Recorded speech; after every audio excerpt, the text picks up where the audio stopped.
Salut à tous et bienvenue dans ce nouvel épisode de Tech Antique. Tech Antique où l'on parle de technologies oubliées ou complètement atypiques. Et pour aujourd'hui, on va parler d'une technologie qui n'est pas complètement oubliée puisqu'elle a fait son revival il y a quelques années maintenant. Il s'agit du vinyle. Si on a envie de s'écouter un vinyle, on a plusieurs choix. Maintenant, en 2021, où on va prendre les platines du type Crosley Cruiser avec un mécanisme hyper bas de gamme. Vous allez abîmer votre vinyle, j'en ferai un épisode là-dessus un de ces jours. Vous n'allez pas profiter du tout de la qualité de son. Il y a une autre voie, c'est de prendre une vraie platine qui va vous coûter ou plutôt cher, minimum 300-400 euros, ou alors prendre une platine d'occasion. Et là, tout de suite, c'est en effet moins cher avec de grandes chances d'avoir des soucis. Je sais de quoi je parle, j'en ai deux en rénovation. Et il y a une troisième voie. Ça fait très longtemps que je lurquais cette platine vinyle. Elle m'a fait de l'œil pendant un certain temps. La voici chez moi. Il s'agit de la Project Elemental. La Project Elemental, comme le nom l'indique plus ou moins, c'est une platine basique mais de qualité. Donc elle n'abîmera pas votre vinyle comme toutes les platines bas de gamme tout en plastique. Vous n'allez pas avoir besoin à sa sortie de carton de se prendre la tête avec le réglage du contrepoids, de l'anti-skating, etc. Elle est réglée déjà prêt à l'emploi. C'est peut-être pas complètement une platine pour geek, que je suis peut-être un peu. C'est une platine juste pour profiter des vinyles. Je la trouve jolie.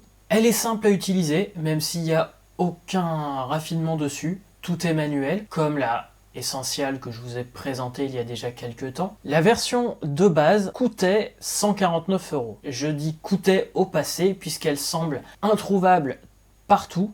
Et malheureusement, la version qu'il remplace se trouve donc à 199 €, voire un petit peu plus, mais elle a un préampli intégré, donc on peut le brancher sur n'importe quel ampli standard sans avoir besoin d'entrée vinyle, comme n'importe quel haut-parleur préamplifié, et elle a même une sortie USB, donc ça va se comporter comme une carte son si vous souhaitez numériser vos vinyles. Moi, la plupart du temps, quand j'achète des vinyles, c'est des choses qui sont déjà accessibles en numérique que je ne souhaite pas numériser, et donc pour moi, ce port USB est complètement inutile. Comme vous voyez, elle a un design original avec un son très correct. Malheureusement, je n'ai rien en libre de droit, mais on peut s'écouter quelques extraits de Night Flight Orchestra de moins de 10 secondes.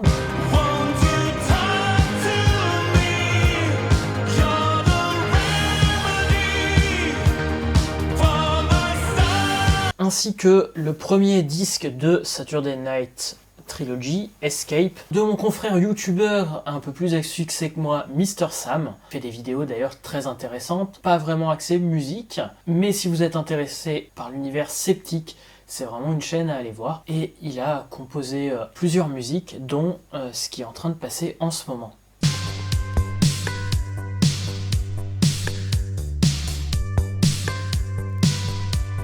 Malgré le fait qu'on passe par la compression YouTube, comme vous voyez, la qualité de son est nickel. Elle est équipée d'une cellule Orthophone OM5E.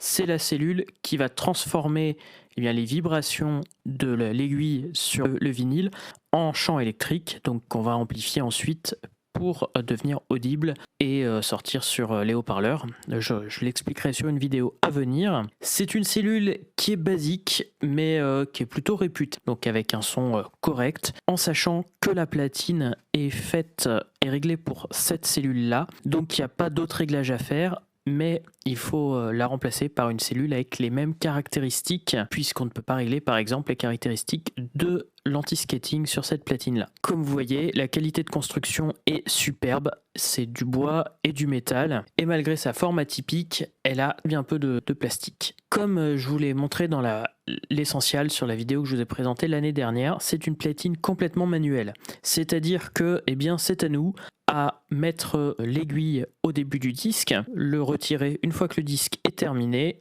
et surtout, peut-être le plus embêtant, ça va être pour changer de 33 tours à 45 tours, eh bien c'est à nous de changer les vitesses, c'est-à-dire de prendre la courroie et de le mettre sur l'autre pignon.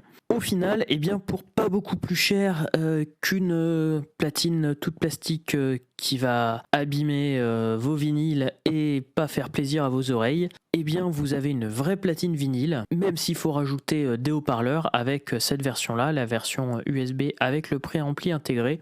Il suffit de mettre des enceintes actives correctes et vous avez un super son.